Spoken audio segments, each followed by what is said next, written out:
Good morning, folks. This is Alta. I'm here in New York, and we're going to be having a conversation about blending with change. And you all will get to witness me practicing this a lot because my life is changing moment by moment. Since October 2nd, I brought this little being who is now 14 weeks old into it. I don't know if you can see him, my little dog, Butter. He's 14 weeks old. And those of you who have had anything to do with puppies, I think y'all know it's all about change. At the moment, he's going for the remote. So I may be in moments, pulled away. I'm just going to keep centering and being with you all and dealing with this. Just gave him a treat. All right. So first, let's begin by, well, first, let me say something about the topic.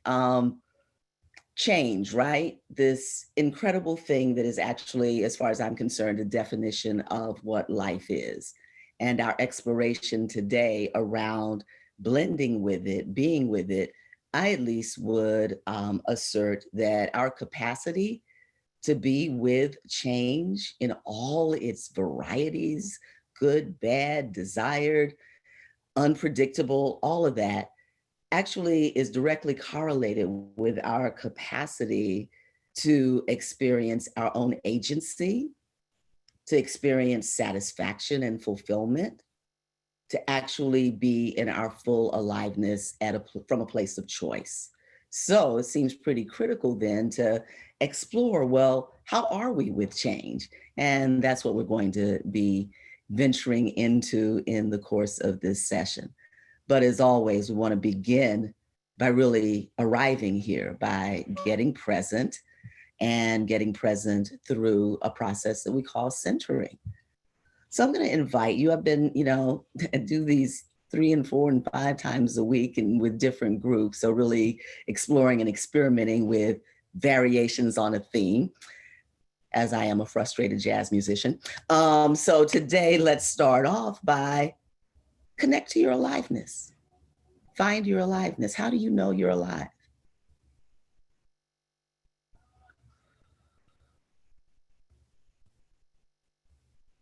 Just let yourself have a couple of minutes of just being in that and with that. And as you are feeling it, because even though I said, how do you know you're alive? I hope that for most of you, all of you, at some level, it's an experience. It's a felt, lived experience, being alive.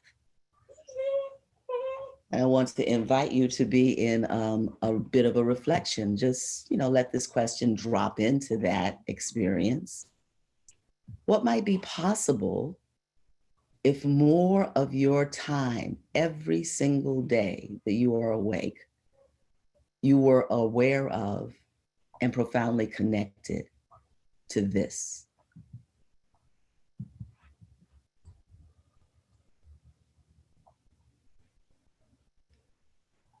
So staying with that experience, bring more of your attention into all of yourself, into the sensations in your body, which are expressions of aliveness, into the emotions and the moods that are moving through you, which are expressions of life, into the quality, the energy of your thoughts, your thinking, your mental activity, which is also an aspect or expression of your life force. And whatever it means to you, however you position it or think of it, your spirit, that bigness that you are, which is also tethered, connected, profoundly a reflection of and connected to your life force, your aliveness. How are all those things? What's going on? And what are you aware of around you? noticing the air on your skin, the temperature in your room, what you can hear. I know you can hear my body. You can probably hear my little whimpering puppy who is deeply enjoying his treat. What can you taste? What can you smell? All that. That awareness that notices, that notes all those things, guess what? Aliveness.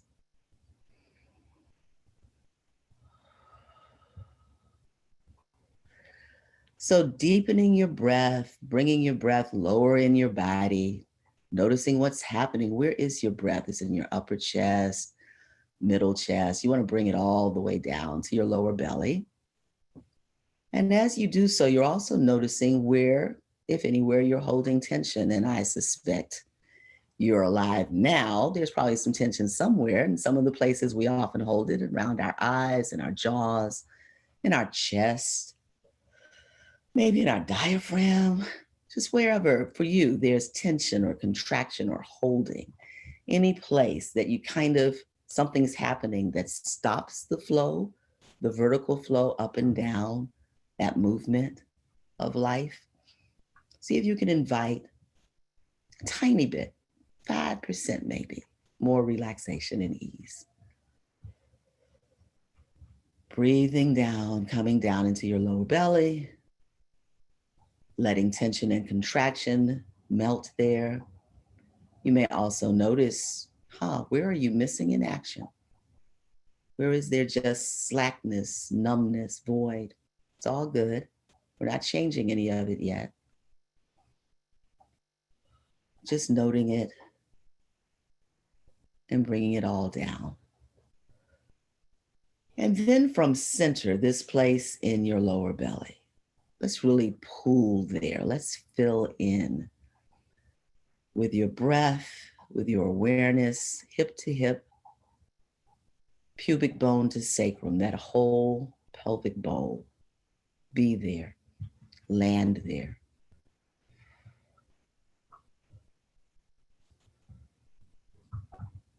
And notice what it's like to be there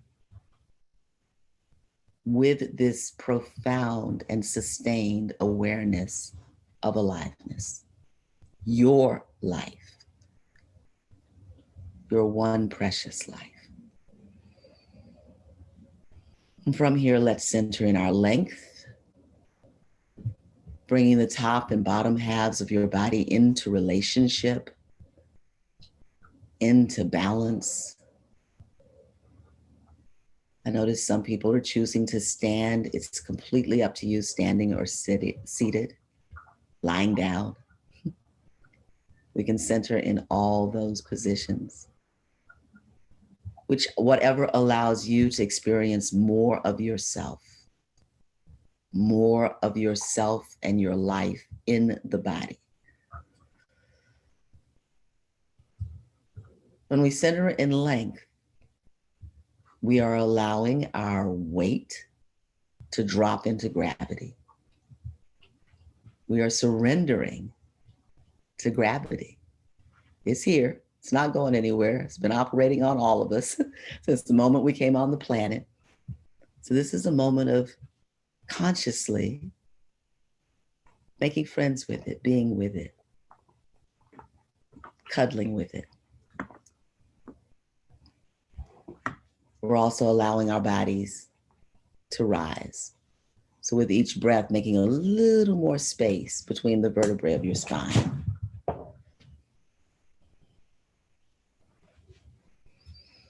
This is a dimension of dignity, of worth, of inherent worth. Your absolute deserving that you were born with before you did anything, before you do anything.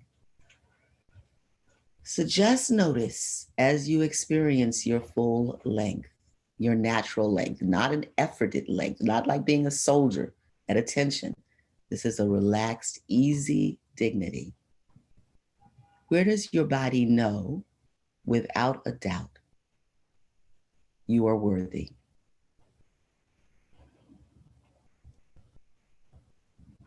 And where, if you can feel it, Is there some question?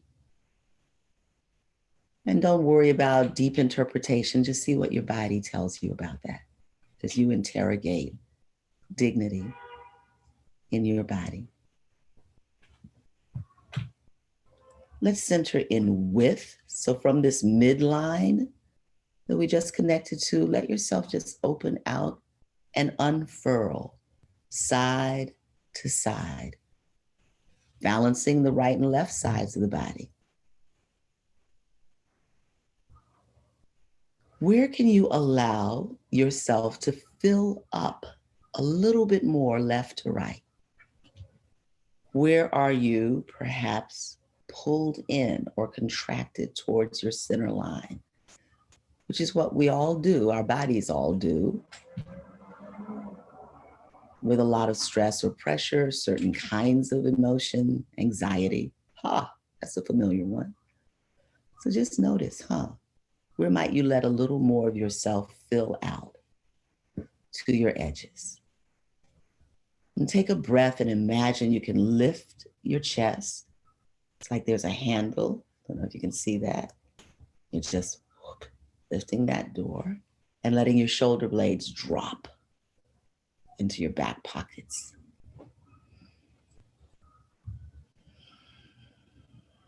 And notice what changes when you do that.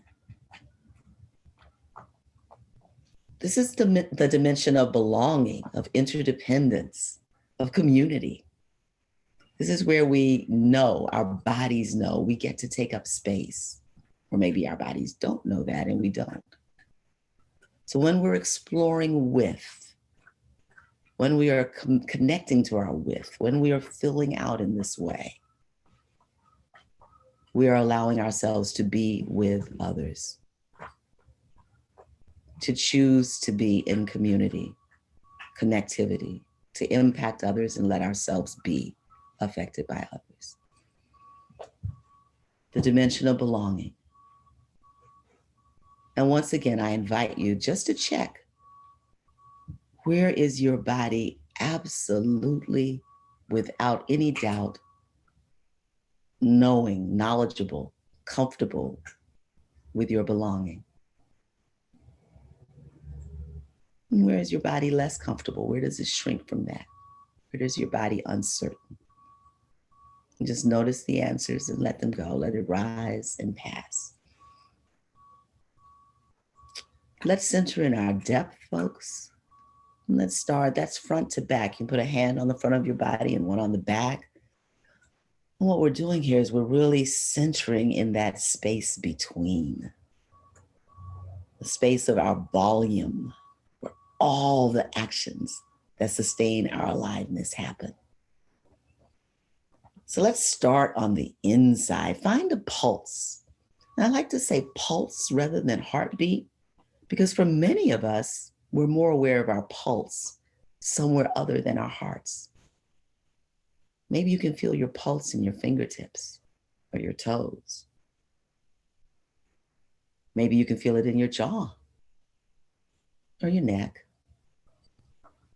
Find your pulse, which is your heart beating, your heart doing that amazing work of cleansing blood and sending it through all the cells, in and out through the veins and arteries, nourishing all the rest of the activity that's happening in this miraculous body. Can you feel your lungs rising and falling? Maybe you can feel some of your breakfast moving down there in your intestines. Just notice, what are you aware of inside, between the front and back of your body?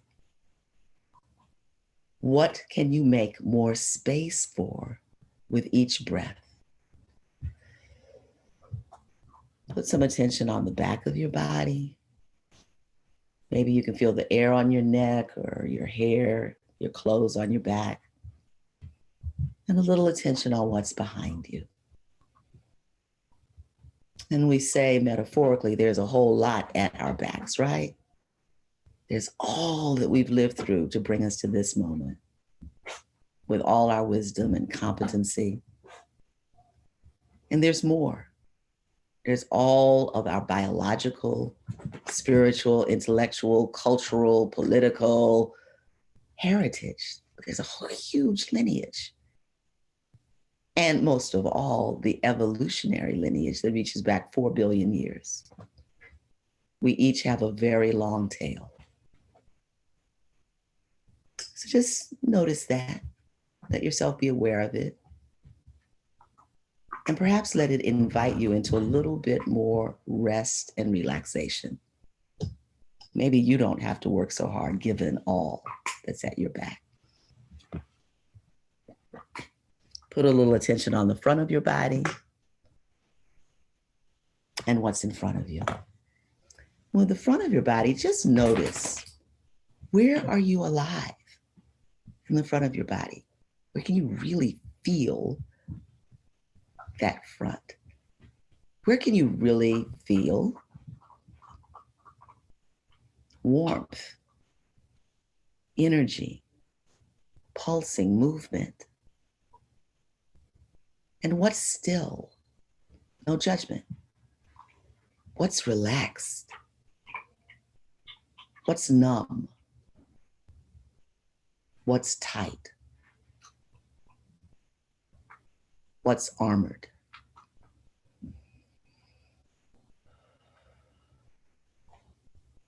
Being with what's here now.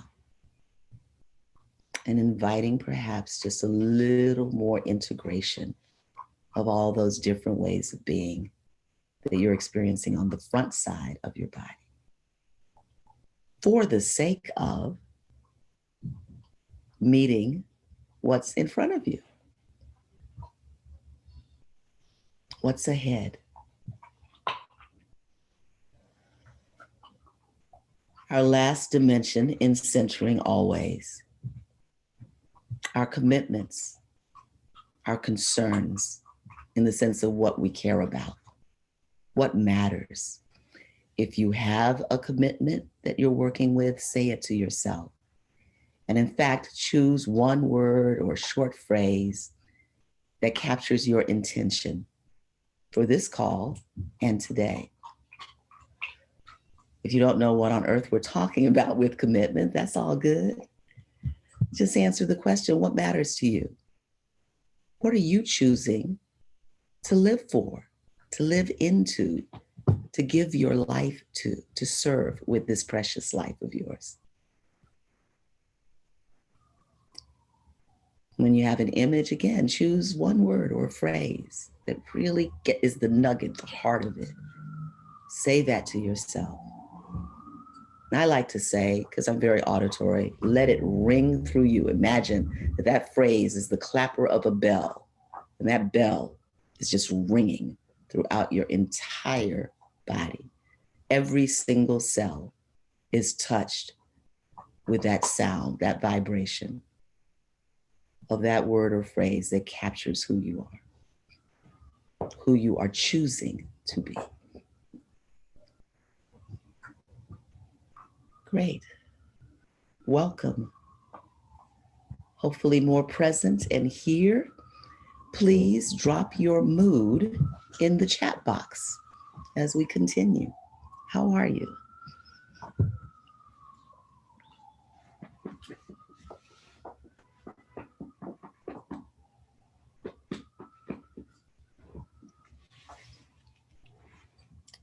All moods are welcome. And it is delightful to see the calm, peaceful, centered, settled moods. And so important, I would be not serving you as the teacher or leader of this dojo today if I didn't say what we always say. We don't center to feel peaceful, calm, relaxed, all those things. We center to feel more. We center to feel what's here.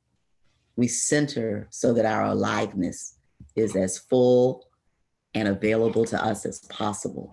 We center to be alive. Hey, you, let go of my fingers. Get down. So Fine, good, peaceful, calm, relaxed, settled, all welcome. And just be open to there being more. So, yeah, whatever is here, it is welcome. And here's the thing, as I said, we're going to be exploring change a little bit. So I'm going to just talk for a couple of minutes about change and then ask you to actually make some notes on a piece of paper or your computer if you can. Hey, WrestleMania. So, as I said at the beginning, with change, right, comes in all forms and is constant. We're sitting here, and in the 20 minutes that we've been on this call so far, cells, whole universes of cells are being born and dying in each of our bodies. Yeah. You know, there are all kinds of synapses firing. Talked a little bit about the heartbeat and the blood cells, you know, the lungs going in and out. And then beyond each of us, change all around us, right? Sometimes we want change. You know, we choose to do things to change ourselves, to change our conditions, to change our world. And some changes we absolutely don't want, right? Hey, I must deal with the nipping, excuse me. All right, party's over. Say goodbye to the nice people on the call. Excuse me 1 second. And you come with me. Come on, come on. Come on. Goodbye. See you later.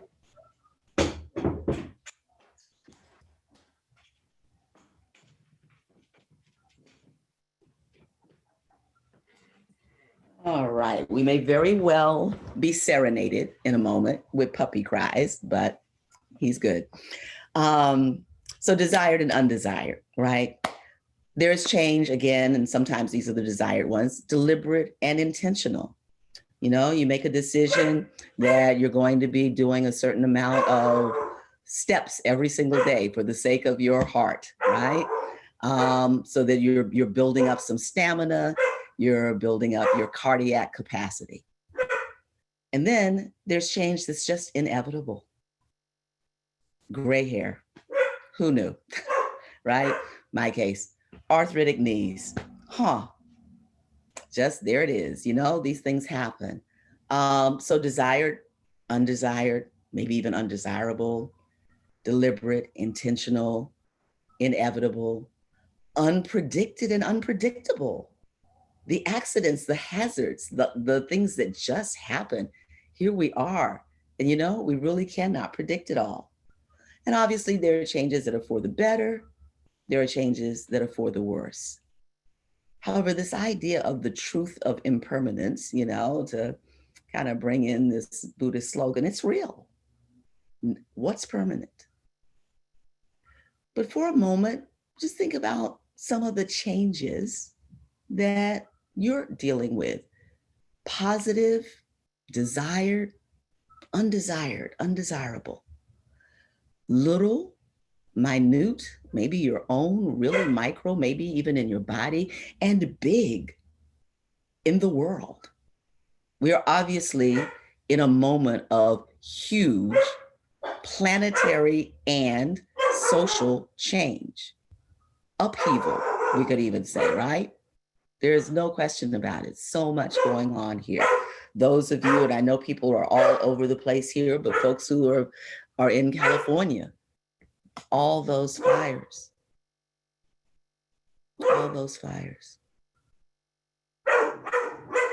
the species that are disappearing day by day. So again, what are some changes that really you are engaged with that concern you, positive or negative, right?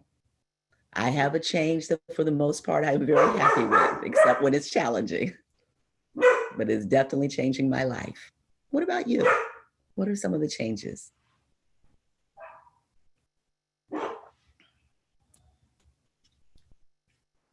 Let's take a couple of minutes with that.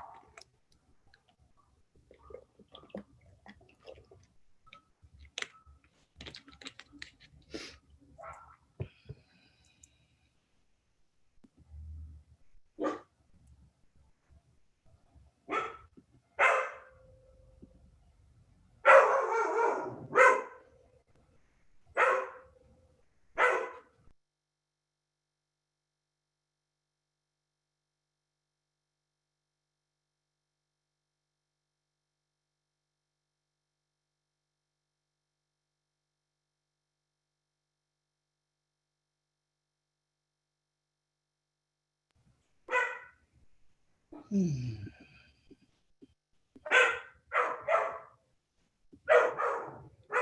here's my next question. What might be possible if you had more capacity, and it's no judgment on whatever capacity you have, but to actually flow with, be with, blend with those changes? What might be possible for you?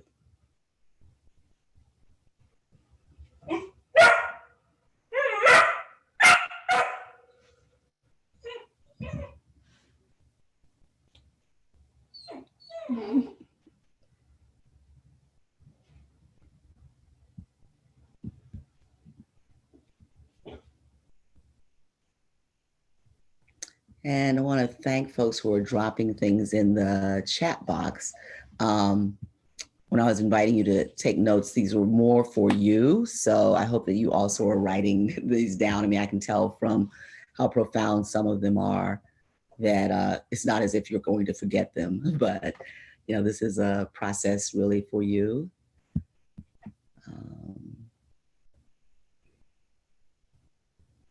Yeah.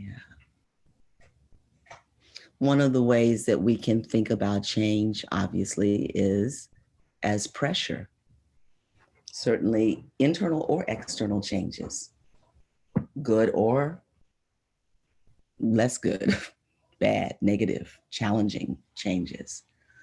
And there's a practice we do called the grab, which is just like it sounds, but the idea of exploring a grab is to explore those things that pull us off center.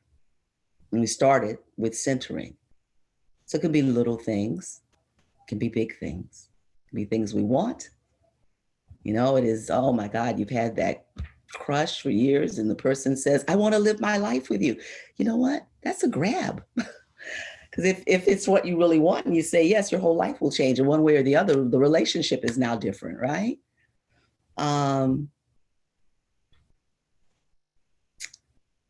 But how do we more quickly recenter in ourselves, in our agency, in our for the sake of what, when things grab us and pull us off center? And how is it that we can be with those things for the sake of what we care about? So as you're looking at your list and reflecting on these things, I'm going to ask you, maybe let's just use a really simple scale here of 1, 2, and 3. And 1 is actually, that's not that big a deal. It's a change, you know, it's working me a little bit, but it's not that intense. And a 4 is, wow, this one is off the scale and threatens to take me out. It's so intense, right? So just put some numbers on the things on your list. And then we want to find one that's a 2. And here's my question, and Solange, maybe you can help me out here. I don't know. I'd like to work with someone. And the easiest way to do that is for folks, I think, to raise your hands using the little, is there a hand raise button with the participant piece? Solange, help me out. Yes, there's a hand raise button. If you're looking at the participant side and it says more. So if you raise your hand, we will make a selection from there. Great, great. So it looks like we have someone, Janine. Okay. I'm going to take her off mute. Give me one moment.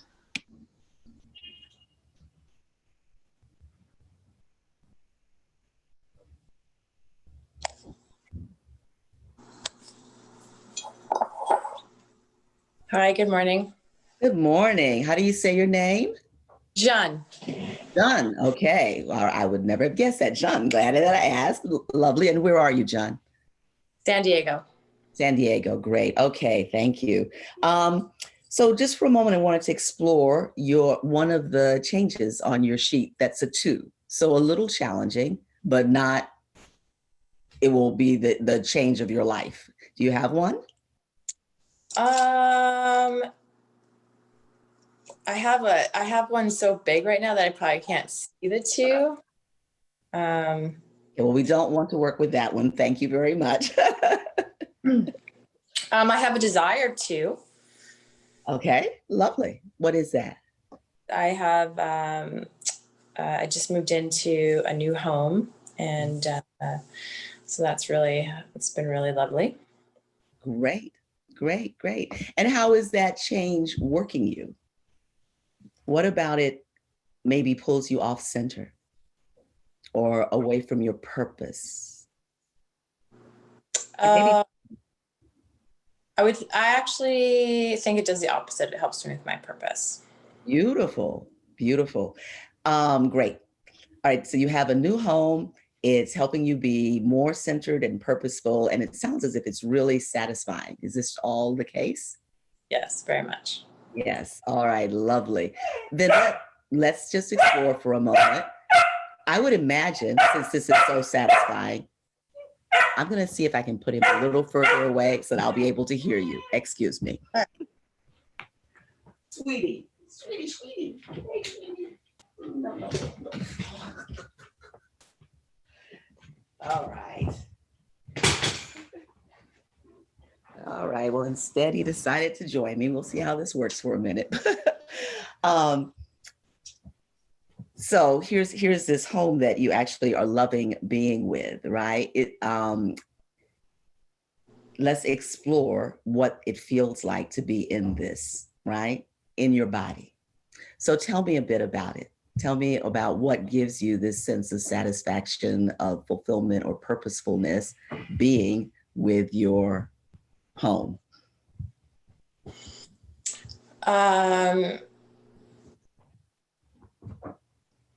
I think just some steadiness. I haven't had a lot. I moved down from Canada 15 years ago.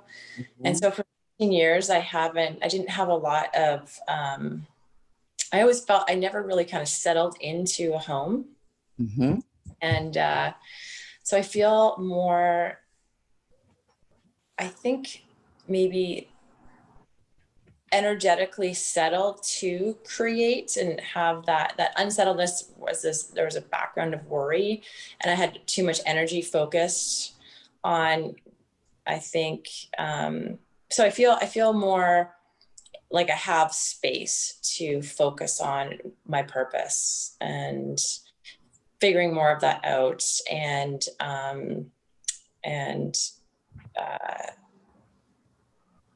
being with it. Great. Lovely. Okay. So Jeanne, I'm going to ask you just to notice in your body what you're aware of right now as we're having this conversation. I noticed today I have a lot of forward in my body, energy forward, and I definitely feel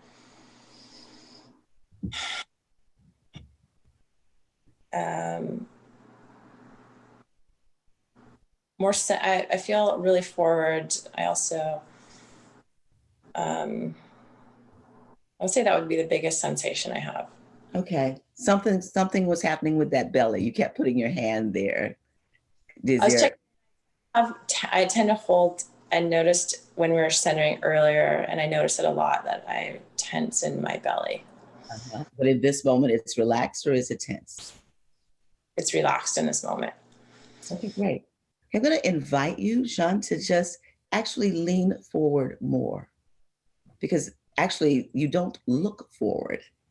So I don't know, can you even maybe lean on the table in front of you?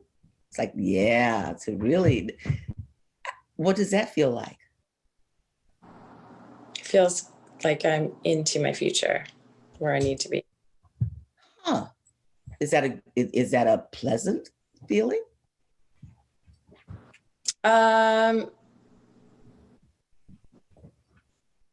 Yeah, actually the table feels like it's securing my future, my forward. So for a moment, I'm going to invite you to drop any interpretation and just be with your sensations. So just be with the sensation of your elbows and forearms on the table. Yeah, I don't know if you're sitting on a chair or a stool, but really feel whatever it is you're sitting on under you. And notice what's happening in your back. Yeah, when you go there, then I feel unbalanced. Mm-hmm. Okay. And my back is working a little harder. Yeah. Hold me up. Okay, great. Hold me. Okay. So let yourself sit back into a place that feels balanced, wherever that is. Okay. And are you in a chair or are you on a stool? I'm in a chair. You're in a chair. Okay, so you probably can't really lean back very far, but explore just for a moment, leaning back. Yeah. And now come forward, not as far as leaning on the table, but a little more forward than your center and back. It's just like do a little bit of rocking until you find a place that is really vertical and upright, centered place. And when you land there, stay there a moment. Okay. And from this place, I want to invite you to remember the periods of being unsettled in a home, that period. And you said there was worry and you really didn't feel kind of rooted. I don't think that was your word. You used the word settled. But it didn't, the worry, and it sounds like just the pressure of that time didn't allow you to open to your purpose in the way that now having a home does. So bring to mind the past, what that felt like, and tell me a little bit about those sensations. Lots of anxiety. I think a lot more anxiety. And Where? When you say anxiety, where? In your body, in other words. Where do you feel the anxiety? in my stomach. In your stomach. Uh-huh. And what does it feel like? What's the sensation? A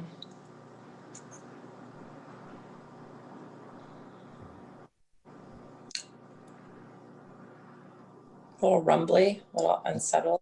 Uh-huh. Uh-huh. Okay, so just letting that be. Letting that be.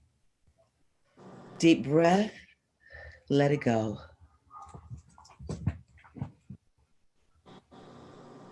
And now, let yourself remember and experience being in your new home and what that feels like. It feels more, my belly actually expands more, it opens up more, and it feels more free. Mm-hmm. Mm-hmm. Okay.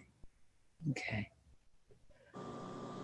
If it were possible to really be even more with that feeling of openness and freedom, what you've also said, sense of connection to purpose, of being settled.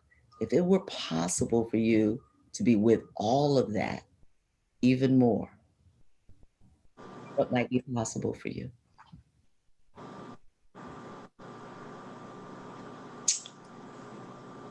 I sense a lot is possible, and I don't know what yet. What's the feeling that came up? Something happened and changed in sort of from your collarbone up. It was like your face, oh, you're flushed. What's happening? What are you feeling?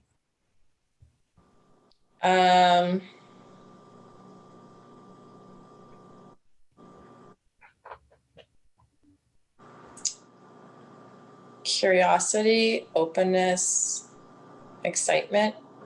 Yeah. Yeah. Okay. Okay. At one level, thank you for this. It's just an exploration. It's interesting when you said when we started that you felt forward.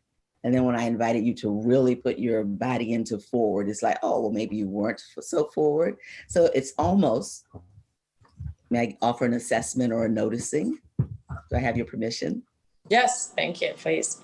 Okay, that it seems to me almost that there was a longing or a desire to be more forward, even though your body was actually even a little back.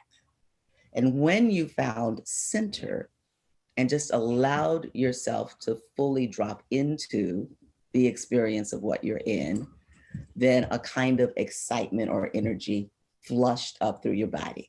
It's like, ooh, curious, ready, excited. That's really good. Yeah. The simplicity of being with what is and a change. Thank you so much for being willing to explore this with me. And I know you had that 4 there, and I just want to just acknowledge, I really heard it. I also heard you couldn't even say it. And one of the things about a 1-hour call like this, it's not really the place to go into something that big, but I really appreciate your exploring this really positive change. And I wish you the best with your new home. Thank you. Yeah, thanks, John. Yeah. Yeah.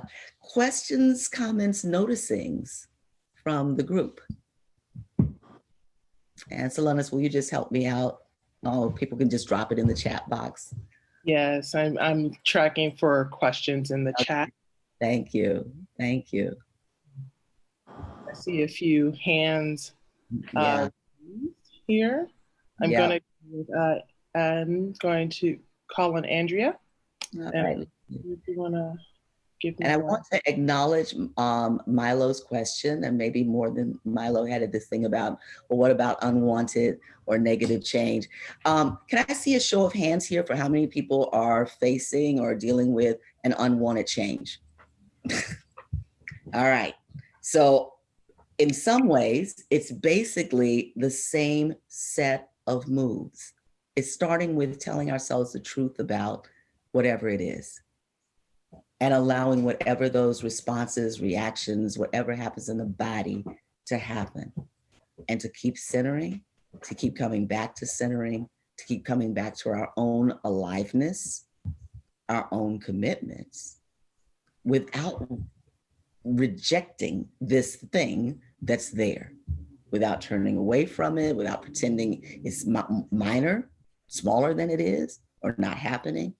Okay, and we'll keep going. And I suspect there'll be time to do another, but Andrea, yes. Well, that was exactly the question. Is I was going to ask if you could outline like the actual steps of the process when the change is not something desired. Mm-hmm. So it's a little, in my experience, it's a little harder for me to blend with it when I'm not excited about it. Yeah, I know. What do you do instead, if you're willing to say? Are you willing to explore and have a little conversation with me here? Sure. Yeah, what do you do instead of being with it when it's a change you don't want? I contract. Mm-hmm. I procrastinate, push it away. Mm-hmm. I feel kind of dejected, and the word that's coming to mind is pissy. Yeah. Oh, isn't it fun to be pissy? I mean, we can be a little annoyed with ourselves, but oh boy, when we're pissy, we kind of get to, put it on other people too, right? We're a little irritable. At least, let me speak for myself. I'm sorry. Let me not project. Anyway, that's where I go when you said pissy. Have you ever stayed in something, a situation, a job, a relationship, a project longer than was good for you because of that procrastination? Yes, I'm sure I have. Yeah. I've certainly stayed out of action. Yeah. It's good for me because of that. Okay. Great. So the benefit would have been to take action in some ways, and you didn't because of the procrastination. But what was the procrastination taking care of?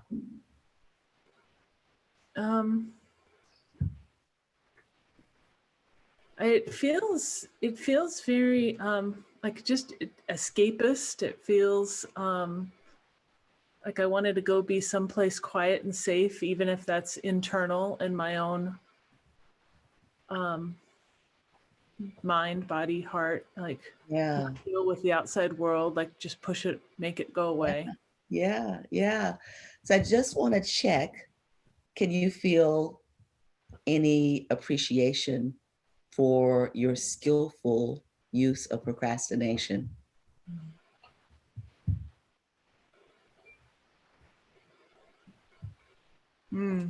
Yeah, it feels it's very tender. Yeah. Very Yeah. sweet, very young. Yeah. Yeah. Taking time to be in safe space and not deal with something that's challenging. What a brilliant move. So important always that we start with that place of really knowing how the ways that we are doing things, the wisdom in them, the wisdom in those moves, even as we may be choosing to develop some other additional competencies. So it's not, oh no, never procrastinate. It's, oh, good. I'm taking time here. I would imagine when taking time that there can be a building up almost of your resources, your internal resources to make a move. You might not even be consciously doing it, but there may be a real thinking through that's kind of happening at a quiet level. It's a little like hibernating or something, right? I mean, there's still all this activity going on, right? So just really for a moment, I'm going to invite you just to relax into the pleasure and wisdom of procrastination and not taking action.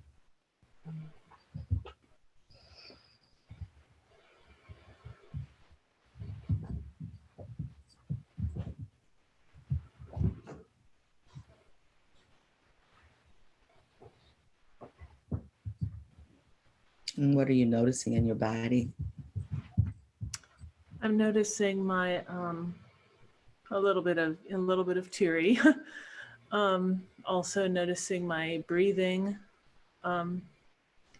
lowering and slowing. Yeah. I noticed the muscles of my back loosening just a little bit. Yeah. Great. So one suggestion would be for you to really keep exploring this appreciation of the moves you already make, and just doing it this way, just to, think about what is this taking care of? What's the benefit of this? What is the gift of this behavior? Because so often when we're going for intentional change, right, we are going to improve ourselves and, we're going to make it all better and get it right and, be so amazing. And we actually are, in a sense, trying to throw the baby out with the bathwater. And if instead we start with, oh, this is the way I do it, and I have really good reasons for doing it this way. And it's not about jumping over that sense of self-judgment. Self-judgment is also one of the things we do. So it's like, okay, what's great about self-judgment? It's hard for me to think of a lot, but there is, right? There's self-judgment still is purposeful inside the structure of who we are. So just being with all of that, for the sake of creating a foundation that's really solid in which you'll plant the new behavior. So it's not that the new behavior is coming on this perfectly clean ground where there's nothing, if only. We're not babies, right? And for you, so if you look at, tell me about a 2 level, so a little bit challenging, but not a big deal, and not so positive or undesired change. Well, I've got my COVID-20 that I have put on since the pandemic started, and I'm really not happy about it. It's not the end of the world. I'm living with it. It's fine, but it's a 2. So I don't know that I fully need to understand, but could you just be a little clear? What do you mean COVID-20? You mean the next? I've put on about 20 extra pounds. That's like God. getting in my way. None of my clothes fit. It's yeah. Yeah. Yep, got it. So, all right. That's a change that you're not so comfortable with, huh? Exactly. Tell me about how it feels in your body, not the weight, but how your feeling about the weight feels in your body. I'm feeling like I'm letting myself down. I'm feeling sluggish, a little, low energy, low enthusiasm. Yeah. It kind of feels like nothing works. I just saw the comment that someone calls it COVID-19. That's so appropriate. Right, right. Yeah, I feel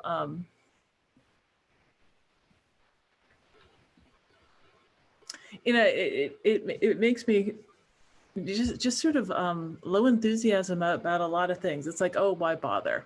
Uh-huh. So I just want to check. I mean,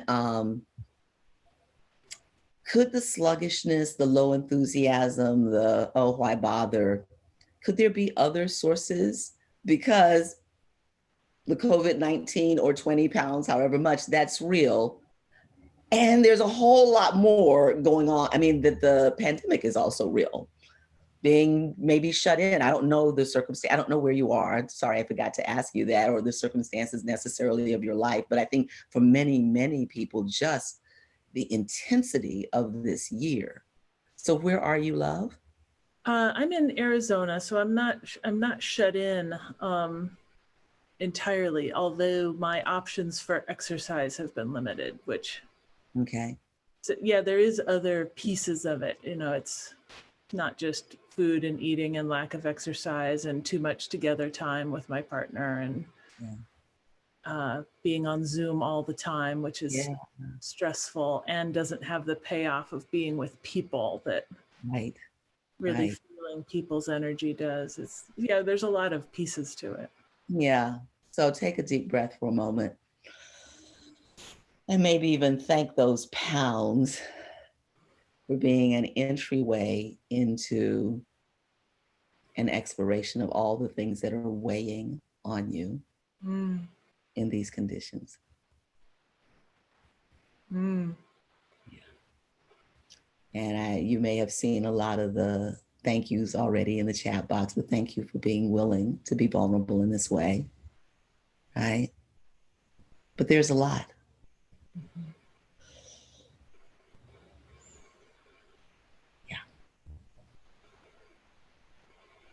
Yeah, it's fairly that metaphor of all the things weighing on me is really resonant. Yeah. And so just for a moment, let your awareness be in your body of probably how little this year has looked like, been like, felt like what you thought it would be, and what it's been instead.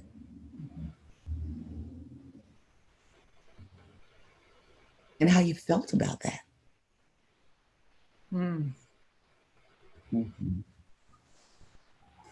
Yeah. That is huge, because it's not just for me. I feel this immense, like, so wanting to, like, almost like protect everybody else. It's like I want to put my arms out and hold back the danger for everybody. It's wow. Yeah. Like it's really moving in me, this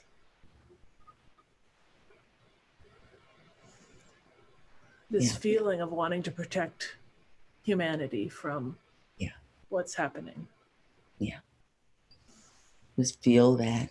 Notice what it feels like in your body. Like, it was very powerful when you said you want to just put your arms out, and protect everybody. Notice what's happening across your chest, in your lungs, in your diaphragm. And just let all that sadness or whatever the feelings are that are coming with the tears.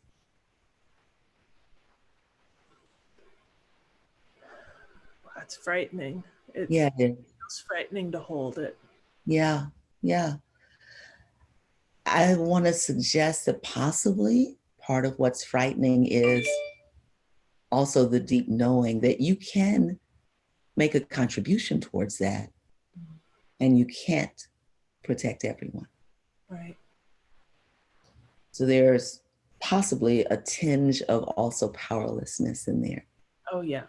Yeah. Oh yeah, more than a tinge, huh? Yeah. So it's like simultaneously the compassion, the caring, the desire, the longing to protect humanity, Mm-hmm. and the knowing that whatever contribution you can make, actually that blanket of protection is not possible. Yeah. There's a powerlessness.